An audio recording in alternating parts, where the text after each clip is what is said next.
कृषि दर्शन कृषि दर्शन कृषि दर्शन कृषि दर्शन कृषि दर्शन कृषि दर्शन।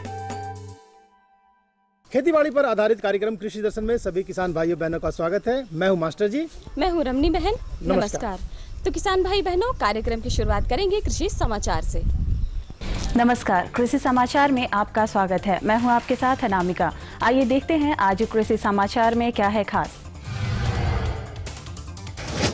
मत्स्य जीवी सहयोग समिति को मिल सकती है ऋण की सुविधा।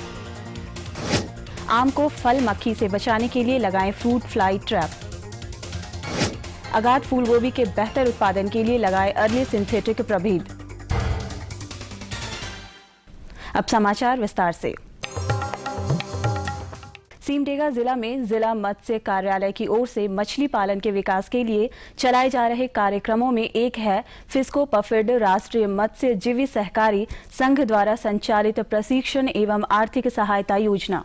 इस योजना के अंतर्गत मत्स्य जीवी सहयोग समिति के सदस्यों को 5 दिवसीय एवं 10 दिवसीय प्रशिक्षण दिया जाता है। साथ ही उन्हें विदेश भी भेजा जाता है। इसके अलावा मत्स्य जीवी सहयोग समिति के सदस्यों को मार्केटिंग एवं समिति के विकास के लिए ऋण के रूप में आर्थिक सहायता प्रदान की जाती है। झारखंड के कुछ फसल चक्रों में होने वाली पोषक तत्वों की कमी पर डालते हैं एक नजर। जिन खेतों में धान के बाद खेत परती रह जाए या उसमें मटर की खेती हो तो स्फूर, सल्फर और कैल्शियम की कमी हो जाती है। साथ ही एक ही खेत में धान और सब्जी की खेती हो तो पोटास कम हो जाता है। मक्का और गेहूं वाले खेत में नेत्रजन तथा मूंगफली और अरहर वाले खेत में स्फूर, कैल्शियम और बोरोन की कमी हो जाती है। आम का फल बाग लगाए हुए किसान भाई इस मौसम में अपने फसल को फल मक्खी कीट से बचाने के लिए फ्रूट फ्लाई ट्रैप का इस्तेमाल करें। इसे तैयार करने की विधि के संबंध में हमारे विशेषज्ञ बताते हैं। किसान भाइयों को ये सलाह दी जाती है कि जैसे ही आपका आम का फल, अभी जैसे हम देख रहे हैं कि झारखंड में अभी आम का जो फल जो बगीचे हैं, फल वाले बगीचे, उसमें आम अच्छी आकृति ले रहा है, उसमें फल मक्खी का प्रकोप होने की संभावनाएं बहुत ज़्यादा है। इस फल मक्खी के प्रकोप को नियंत्रण के लिए आप fruit fly trap, methyl eugenol based fruit fly trap का प्रयोग करें। यह ट्रैप आप घर में भी बना सकते हैं। मिथाइल यूजिनोल 4 ml और इथाइल एल्कोहल 6 ml, इसके साथ साथ में 1 ml मेलाथियन या नुआन मिला करके उसमें 24 घंटे के लिए लकड़ी का टुकड़ा जो डुबो करके इस केमिकल को सोख लेगा और इसको ले जा करके पानी की बोतल में डाल, आप पानी के जो बोतल्स हैं उसमें उस लकड़ी के टुकड़े को लटका दीजिए। आप बगीचे में लटकाएंगे तो इसमें नर मक्खियाँ आकर्षित होंगी और मादा मक्खी से मैथुन नहीं होने की वजह से आपका जो फल मक्खी का प्रकोप है वो निश्चित रूप से बहुत कम होगा। जो किसान फूल गोभी की अगाध खेती करना चाहते हैं वो जून से फसल लगाने का काम शुरू कर दें। फूल गोभी की अगाध खेती से बेहतर उपज लेने के लिए कुंवारी, पूसा कतकी, पूसा दीपाली या अर्ली सिंथेटिक नामक उन्नत प्रभेद का चयन कर सकते हैं। फूल गोभी की अगाध खेती बरसात में की जाती है, इसलिए इस फसल के लिए अच्छे जल निकास वाले खेत का चयन करना चाहिए। बुआई में कतारों के बीच 60 सेंटीमीटर और पौधों के बीच 30 सेंटीमीटर की दूरी रखें। उन्नत प्रभेदों में कुंवारी, पूसा केतकी, पूसा दीपाली या अर्ली सिंथेटिक लगाएं। इनकी उत्पादन क्षमता 200 से 250 क्विंटल प्रति हेक्टेयर है।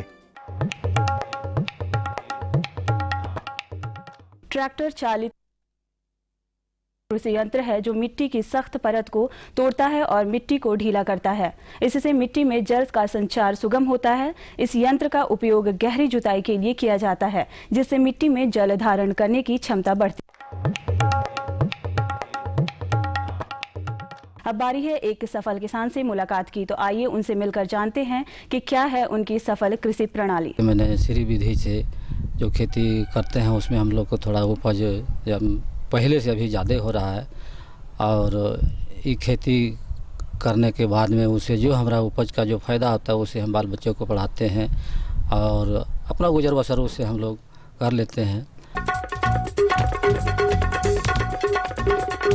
और अब एक नज़र राज्य के 5 प्रमुख शहरों के मौसम के मिजाज पर।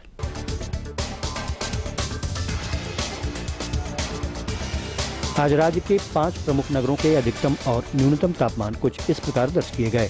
रांची का अधिकतम तापमान 36 डिग्री सेल्सियस और न्यूनतम 23 डिग्री सेल्सियस। जमशेदपुर का अधिकतम तापमान 40 डिग्री सेल्सियस और न्यूनतम 26 डिग्री सेल्सियस। मेदिनीनगर का अधिकतम तापमान 40 डिग्री सेल्सियस और न्यूनतम 26 डिग्री सेल्सियस। देवघर का अधिकतम तापमान 42 डिग्री सेल्सियस और न्यूनतम 28 डिग्री सेल्सियस। वहीं धनबाद का अधिकतम तापमान 42 डिग्री सेल्सियस और न्यूनतम 28 डिग्री सेल्सियस रहा।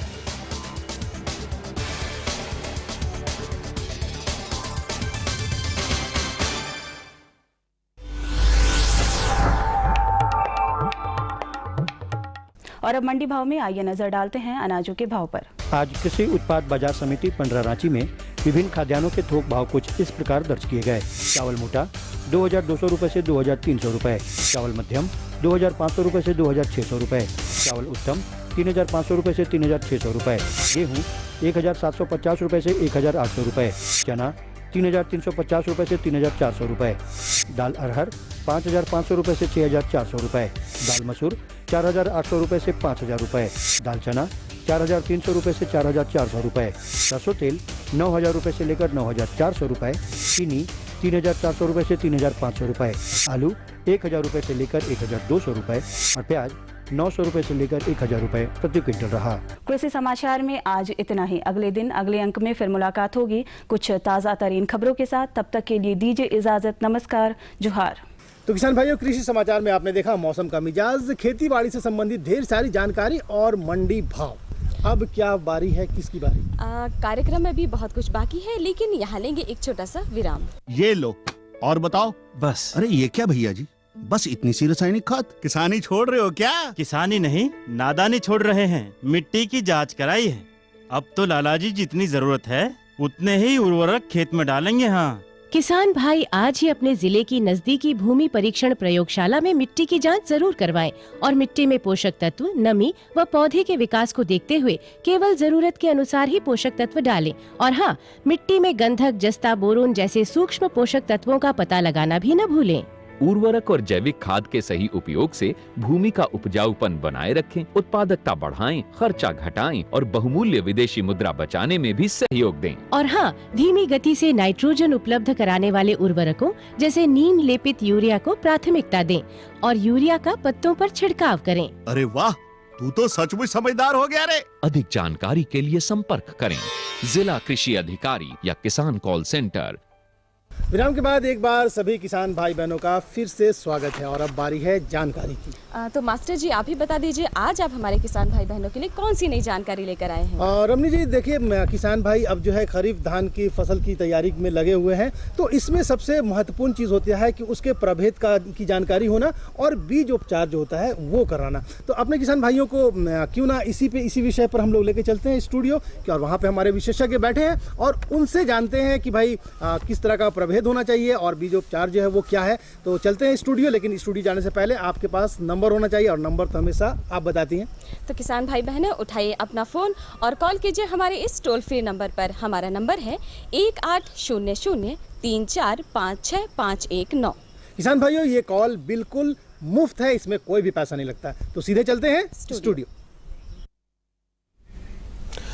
धन्यवाद रमनी बहन और धन्यवाद मास्टर जी। किसान भाइयों, आज के इस जीवंत फोन इन कार्यक्रम में आप सभी का बहुत बहुत स्वागत है। जोहार, नमस्कार। जैसा कि आपको मास्टर जी ने बताया कि आज हम बात करेंगे खरीफ धान के किस्मों और बीजोपचार के बारे, और इस संबंध में बातचीत करने के लिए हमारे साथ हैं डॉक्टर कृष्णा प्रसाद। डॉक्टर साहब, इस कार्यक्रम में आपका बहुत बहुत स्वागत है। नमस्कार। नमस्कार। किसान भाइयों, आपके पास आप जितनी भी जानकारी चाहते हैं इस संबंध में आप अवश्य डॉक्टर साहब से बात करें और जानकारी लें। डॉक्टर साहब, इससे पहले कि किसान भाई हमसे जुड़े, हम जानना चाहेंगे कि जो खरीफ धान की फसल है झारखंड में बड़े पैमाने पर होती है और बहुत सारे किस्मों का चुनाव होता है।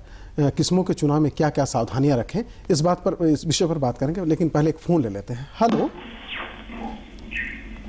हेलो जी, स्वागत है। क्या प्रश्न है आपका? जी, आपकी आवाज़ आ रही है। जी सर, धान के बारे में जानकारी लेना चाहते हैं।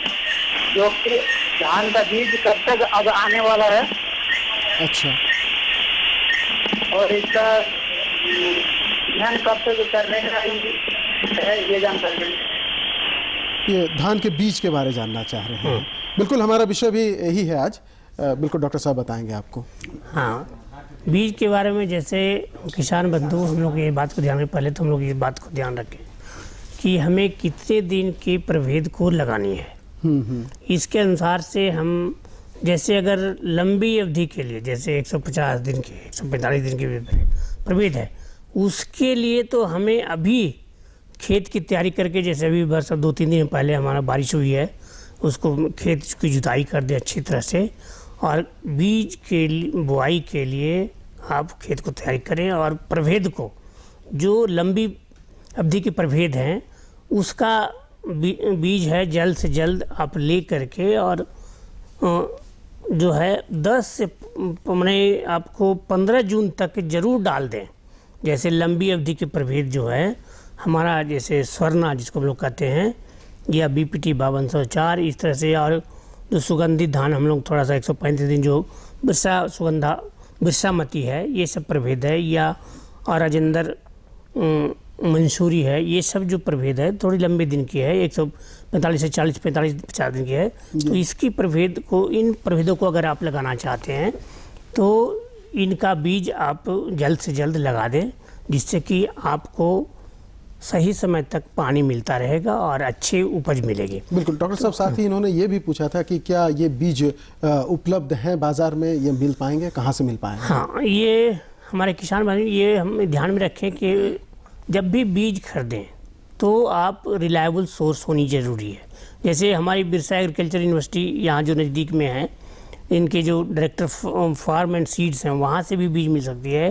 कुछ सीड जो कुछ थोड़ी सी मात्रा में जो आप बिरसा कृषि विश्वविद्यालय के पौधा प्रजनन विभाग में धान सेक्शन है उसमें से भी मिलती हैं, तो वहाँ से भी अप्रोच करके आप वो बीज को खरीद सकते हैं। बिल्कुल, और किसान भाइयों को तो सलाह हम ये भी देना चाहें कि आप जहाँ से भी बीज लें अच्छी जगह से बीज लें, ताकि उसकी प्रामाणिकता बनी रहे।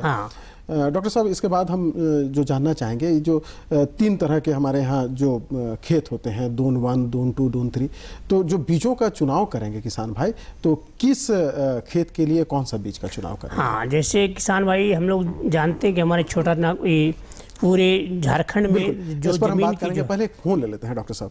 हेलो। हाँ सर, हम सिल्ली रांची से बोल रहे हैं। जी जी, स्वागत है, बोलिए। मेरा नाम लखिंदर महतो है। हाँ महतो जी, बोलिए। जी सर, अभी जो बिरसा कृषि विश्वविद्यालय में क्या अभिधान का बीज निकल गया है सर? अच्छा, हाँ, अभी जस्ट अभी निकल रहा है ऐसा बात। अब कुछ जगह सोइंग भी होना शुरू हो गया है, इसलिए आप आ सकते हैं तो मिल सकता है, या 1-2 दिन में मिल जाएगा, कोई बात नहीं है। बिल्कुल महतो जी, आप आकर ले सकते हैं। तो फिर हम उसी पर लौट कर आते हैं कि 3 तरह के जो खेत होते हैं उसके बारे में आप बता रहे थे। हाँ, तो किसान भाइयों, जैसे हम लोग सभी जानते हैं कि हमारे झारखंड में जो ज़मीन का जो बनावट इस तरह से है कि वो 3 भागों में बटा हुआ है, ऊपरी ज़मीन, मध्यम ज़मीन और निचली ज़मीन। तो जो धान की हमारे तीनों स्तर की जो ज़मीन है उसमें धान की खेती होती है।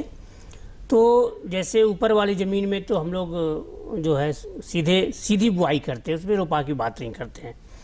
तो ये हमें किसान भाई हमेशा ही जानते ही पहले से भी, लेकिन अभी तभी भी अगर जाने, जो भी अगर मानते, कुछ किसान जो नए आते हैं, किसान जो पहले खेती नहीं करे, अभी शुरू किए हैं, नए जवान हैं, एकदम है, उनके लिए थोड़ा नया होगा, तो उनकी भी जानकारी के लिए ज़रूरी है। बिल्कुल। तो वो ऐसे ध्यान में रखें कि ऊपरी ज़मीन में जो भी आप धान की प्रभेद लगाएं जो कि 100 दिन में तैयार होता हो, बीज बुआई से कटने तक के 100-105 दिन से ज़्यादा नहीं होनी चाहिए, तभी हम सही फसल ले पाएंगे और अच्छा होगा। तो इसलिए ध्यान में रखें। तो इसके लिए भी बहुत कुछ प्रभेद है जिसका मैं नाम बताता हूँ, है ना, जो जैसे हमारा बिरसा कृषि विश्वविद्यालय से ही डेवलप किया हुआ कई प्रभेद, अच्छी प्रभेदें हैं। जैसे बिरसा धान 111 जो भी इस साल ही रिलीज हुई है, बिरसा धान 110, बिरसा BVD 109, बिरसा धान 108 और बिरसा धान 101। यह सभी जो है आपको 100 से आपको 80 से लेकर के 100 दिन में तैयार होने वाली है। जो हमने जैसे बताया कि बिरसा धान 108 है, वो मात्र 80 दिन में तैयार हो जाएगी। फिर जो 100 BVD 109, 110, 111 ये बताया जो आपको 95 से 100 दिन में तैयार होगा। तो हम लोग को इस बात को ध्यान में रखना है। फिर बंदना एक जो हजारीबाग से जो डेवलप जो हजारीबाग से वो भी बहुत अच्छी प्रभेद है। अगर सूखा पड़ने पर भी ये सारी जो है अच्छी हिल देती है। तो हम लोग को इस बात को ध्यान रखेंगे। ये ऊपरी जमीन के लिए? हाँ, ऊपरी जमीन के लिए जी। तो ये हम लोग को ध्यान में रखेंगे। फिर इसी तरह से और कई प्रभेद हैं। तो आप लोग हमेशा ये ध्यान रखें कि ऊपर जो भी जब लगाएं, कभी अगर मान लेते हैं कि कहीं से भी लाते हो तो ये ध्यान में जरूर रखें कि कम अवधि का हो, जो 100 दिन में तैयार होता है उसी को लगाएं। कभी कल किसान धोखा खा जाते हैं, जो या तो उन्हें जानकारी नहीं होती है या कि कितने दिन होगा तो ऊपर में लगाते हैं। इस बात को ध्यान में रखें। जरूर जहाँ से भी ले जरूर वहाँ पता कर लीजिए, नया ले रहे हो खास करके कि कितना दिन में तैयार होता है। बिल्कुल। उसके अनुसार से जमीन में आप उसको करें। बिल्कुल, ये तो बात हुई ऊपरी जमीन की। अब मध्यम जमीन। फिर अब जो हमारी मध्यम जमीन है, चूँकि ये मध्यम जमीन में है, हम रोपा के लिए ही ज़्यादा करते हैं किसान भाई। और चूँकि रोपा करने से कई 2-4 फायदे हैं। फ़ायदा क्या, मेन फ़ायदा तो यही है कि अगर हम लोग जैसे ही ये कीचड़ करते हैं, कदवा करते हैं, तो पानी का जमाव हो जाता है खेत में। और पानी का जमाव होने से क्या होता है कि घास है जो कि बहुत कम होता है, वही घास हमारे खेत में हो पाता है जो कि पानी के जमाव को बर्दाश्त करता है। तो इसलिए हमारे घास की अवधि घट जाता है। तो इस बात को ध्यान, तो वैसे में जहाँ पर पानी की सुविधा होता है इसके कारण से, तो वैसे खेतों में जो हम धान की खेती करेंगे तो जनरली हमारा कन्वेंशन क्या है कि हम रोपा की खेती करते हैं। बिल्कुल। तो रोपा की खेती के लिए हमको बिचड़ा पहले तैयार करना होगा और तब फिर उसके बाद कबाड़ के हम वहाँ पर मेन जगह पर लगाएंगे। तो इस पर हम लोग ध्यान रखें कि प्रभेद यहाँ पर जो है कौन से प्रभेद ध्यान रखें। तो यहाँ पर जो प्रभेद है हमको ये ध्यान रखें कि इसमें जो प्रभेद जो है आपको 100 से ऊपर से 125 दिन के प्रभेद को हम लोग अगर मध्यम जमीन में रखते हैं तो हमारा उपज अच्छी होगी। हाँ। तो इस बात को ध्यान में रखना है। तो इसमें बहुत सारे प्रभेद ऐसे हैं, जैसे हमारा आयर 64 भी है, एक नवीन भी है, ललाट है। हमारे कुछ जो एरिया में खास करके जहाँ पर कि किसान भाइयों जहाँ पर साढ़ा कीट होता है वहाँ पर ललाट और आयर 36 ये बहुत अच्छा करते हैं। अच्छा, मतलब साढ़ा कीट का इसमें प्रभाव कम होता है। ये दोनों इस पर प्रभाव बहुत के कम होता है। तो वो उस एरिया में जहाँ पर वो इनको तो लगाए ही और ये ध्यान में रखेंगे। और फिर हमारा एक और है जो सहभागी धान है, वो 100 माने कि 10 से 115 दिन में तैयार होती है। ये प्रभेद ऐसी है कि अगर 15-20 दिन तक पानी नहीं भी होता है ना तो ये बहुत ही इसमें ईल्ड में बहुत ही कम ह्रास होता है, जबकि दूसरे में ज़्यादा। इसलिए इसको शुष्क रोधी कहते हैं। तो इस किसान को भी हम लोग लगाएं तो बहुत अच्छा रहेगा। फिर अभी हम लोग इस बार भी एक बिरसा कृषि विद्यालय ने रिलीज किया प्रभेद जो कि आयर 64 शुष्क रोधी है, जिसका आयर 64.1 है। तो ये में भी है कि आयर 64 के सारे गुण हैं, लेकिन एक एडिशनल गुण जो है कि ये सूखा बर्दाश्त करने की क्षमता ज़्यादा है। अगर सूखा हो गया तो ये अच्छा पैदा देगा, जबकि आयर 64 जो नॉर्मल था वो पैदा घट जाएगा या नहीं के बराबर होगा या नहीं। तो इसलिए हमको ये सब ध्यान में रखने की बात है। बिल्कुल। तो ये जो मध्यम जमीन के लिए है वो आयर 64 वो सभी एक ही जमीन के लिए नहीं और ललाट ये सारे किस्म लगा सकते हैं। हाँ, सब मध्यम जमीन के बिल्कुल। और अंत में आ जाता है जो निचली जमीन जी। निचली जमीन में चूंकि प्रभेद जो है लंबे अवधि की होती है और इसमें पानी हमारे निचली जमीन में ज़्यादा दिनों तक चलते रहता है। सितंबर अक्टूबर तक पानी जमाव रहता है, नवंबर तक भी रहता है। तो वहाँ पर जो हमको ज़्यादा अवधि के प्रभेद को लगाने से, चूँकि ज़्यादा अवधि पर लगाने से थोड़ा सा ईल्ड ज़्यादा होता है, और अगर कम अवधि में लगा देंगे तो पानी में ही तैयार हो जाएगा तो काटने में दिक्कत होगी। तो इस बात को हमको ध्यान में रखने के लिए हम प्रभेद वैसे ही चुनाव करें जो निचली ज़मीन में है, जिसकी अवधि ज़्यादा हो। 30 से ऊपर की जितने प्रभेद हैं, 30 दिन से ऊपर 130 दिन का मतलब या 35 दिन का, जैसे हमारा जो बहुत पूरे प्रचलित हैं जो स्वर्णा धान, जिसको M2 70-29 भी कहते हैं। फिर दूसरा है संभा मंसूरी, ये इसको कहते हैं BPT 5204 है। इसकी क्वालिटी बहुत ही अच्छी है, ये धान खाने में भी अच्छी है और उपज भी अच्छी है। लेकिन जैसे 1-2 साल थोड़ा सीड कुछ गड़बड़ी होने से कुछ किसान लोगों ने इसको ऊपर में लगा दिया था, इस कारण सीड भी गड़बड़ हो गई। तो ये बात को ध्यान में रखें कि इस प्रभेद, ये सारे प्रभेद को ऊपरी जमीन में कभी नहीं लगाएं, बिल्कुल, या मध्य जमीन में लगानी तो उनको घटा हो जाएगा, बिल्कुल। तो ये हमेशा ध्यान में रखेंगे। बिल्कुल, आपने बहुत विस्तृत बताया कि ऊपरी जमीन के लिए जो किस्म है, मध्यम जमीन के लिए जो किस्म है और निचली जमीन के लिए जो किस्म है। डॉक्टर साहब, बहुत सारे किसान भाई हैं जो आजकल श्री विधि से भी खेती कर रहे हैं, तो उनके लिए क्या सलाह है? हाँ, किसान भाइयों, ये हमें ध्यान में जब श्री विधि से खेती करना चाहिए तो एक तो है श्री विधि के लिए हम लोग 3-4 इंपॉर्टेंट कंपोनेंट आते हैं। जैसे हम लोग जो नॉर्मल धान की खेती करते हैं उसमें बिछड़े की जो अवधि होता है 20 से 25 दिन की होता है, लेकिन हमको श्री विधि में ये ध्यान रखना है कि हमारे बिछड़े की अवधि जो है 10 से 12 दिन से ज़्यादा का नहीं होना चाहिए। फिर दूसरा जो है कि यहाँ पर जो है पौधे से पौधे की दूरी और कतार से कतार की दूरी दोनों बराबर होती है, वो 25 सेंटीमीटर है। जबकि हमको कन्वेंशनल सिस्टम में जो हम करते हैं खेती धान की, तो वो करते हैं कि कतार से कतार की दूरी 20 सेंटीमीटर देते हैं और पौधे से पौधे की दूरी 15 सेंटीमीटर देते हैं। तो ये बात है। और दूसरा कि हम किसान भाई आज से ट्रेडिशनली हम लोग खेती धान की करते आए हैं, तो करते हैं कि अगर हमारे पास पानी अवेलेबल है तो पूरे फसल की अवधि समय तक के पानी को हम बांध के रखते हैं। अच्छा। लेकिन हमको श्री विधि में यह चीज़ नहीं करना है। श्री विधि में आपको पानी निकालना है, सूखा भी करना है, इस तरह से करना है। अच्छा। और दूसरा कि इम्पॉर्टेंट जो बात है कि हमको चूँकि स्पेसिंग जो हम दिए हुए हैं 25 से 25 दोनों साइड से, तो यहाँ पर एक कोनो बीडर होता है।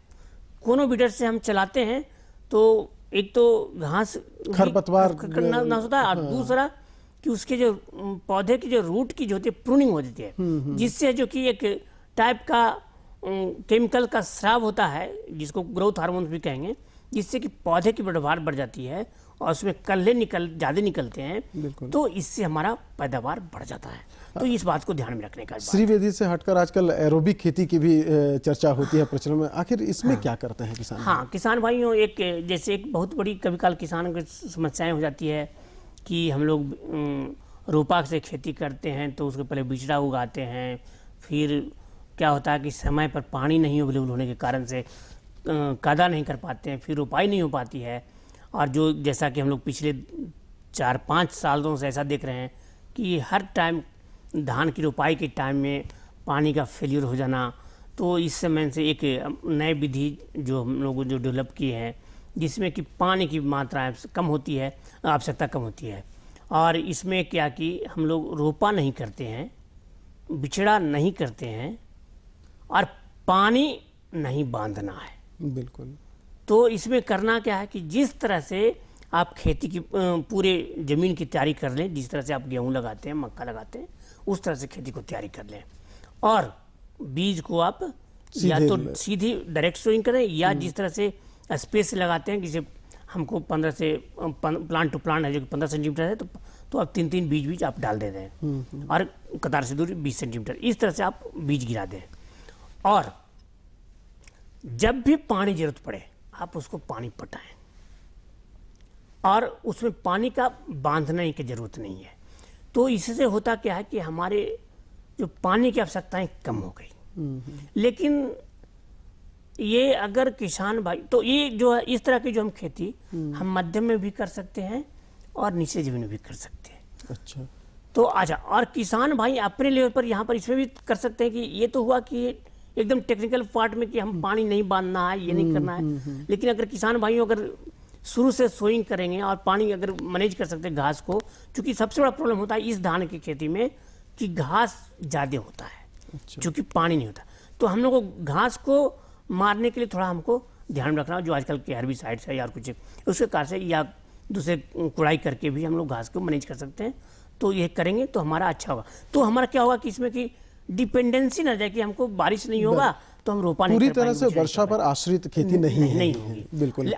कम पानी की मात्रा भी रहे तो खेती हो सकती है। तो इसमें ये कभी आप नहीं भूलें कि इसमें पैदावार कम होगा। अगर आप घास को मैनेज कर लेते हैं तो रोपा पैदावार से अच्छी कम होगी। पैदावार नहीं होगी।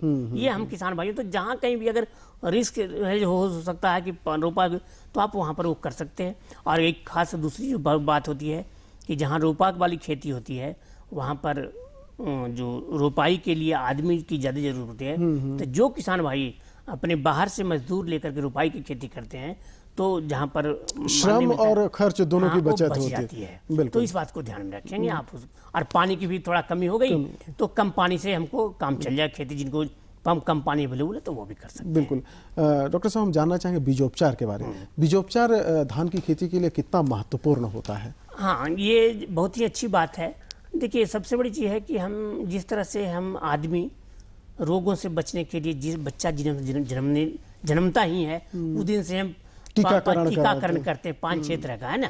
तो जी इस रोग के लिए, उस रोग के लिए, तो जो हम यहाँ पर भी जो है, जो मोस्ट हमारे धान में भी जो मोस्ट अब जो रोग हैं वो फंगल डिजीज हैं। तो फंगल डिजीज, किसी फंगल डिजीज में तो जो बीज जनित रोग हैं या जो आपको सॉइल बॉर्न डिजीजेज हैं, तो उससे भी हमारा अगर बीज को सिस्टमिक फंजीसाइड से अगर हम ट्रीट कर देते हैं तो हमको उन सारे जो होने वाले रोगों से हमको निजात मिल जाएगा। तो किसान भाई ये हमेशा ये ध्यान में रखें कि बीज को उपचारित करके लगाएं, जिससे कि हमको आगे इसका रोग से कम हानि होने का कुछ संभावना बढ़े या फिर प्रोडक्शन लेने का हमको कम आवश्यकता पड़े। बिल्कुल। तो इस बात बहुत संक्षिप्त में हम जानना चाहें कि बीजोपचार का तरीका क्या होता है? हाँ, जैसे एक तो जैसे बड़े मात्रा में जो जैसे बहुत सारे जो कंपनी आजकल जो हम लोग हाइब्रिड वगैरह सीड खरीदते हैं, तो एक तो वो सीड उपचारित करते हैं, करके देते ही हैं, और बड़े बड़े मशीन्स भी होते हैं। लेकिन कि हमारे किसान भाइयों के लिए जो अपने घर में करने के लिए सबसे सीधा तरीका ये बात है कि वो अगर अपना बीज लगाते हो, कहीं से लाए नहीं हो और शुद्ध बीज है, तो अपने एक छोटा सा घड़ा भी हो सकता है जिसमें कि आप बीज डाल दें, जितनी बीज डालना है, और उसमें थोड़ा पानी, नमी भी डाल दें। बिल्कुल। उसमें दवाई का जो है मात्रा है, जैसे बेबिस्टीन्स है या इस तरह जो भी फंजीसाइड्स हैं, तो उसका 2 ग्राम और बीज का 1 किलो बीज और 2 ग्राम बीज, और वो डाल करके और उसको अच्छी तरह से हिला लें, मिक्सअप कर लें, तो हमारा उपचार हो जाता है। जो उससे क्या होता है कि सारे बीज में वो ये रोग रोधी बन जाता है। हाँ, रोग बन जाता है। एक टीकाकरण मतलब टीकाकरण हो जाता है। तो इस तरह से हम लोग कर देते हैं तो काम हो जाता है। बिल्कुल डॉक्टर साहब। तो किसान भाइयों, जैसा कि डॉक्टर साहब ने बताया कि निश्चित रूप से आप जो भी बीज लेते हैं वो प्रामाणिक बीज हो, और साथ ही साथ आप बीजों के चुनाव में बहुत सावधानी अपनाएं और बीजोपचार अवश्य करें। डॉक्टर साहब, आपने इतनी अच्छी जानकारी दी है, इसके लिए आपका बहुत बहुत धन्यवाद। और किसान भाइयों, आपसे भी चाहते हैं विदा। नमस्कार, जोहार। नमस्कार, जोहार।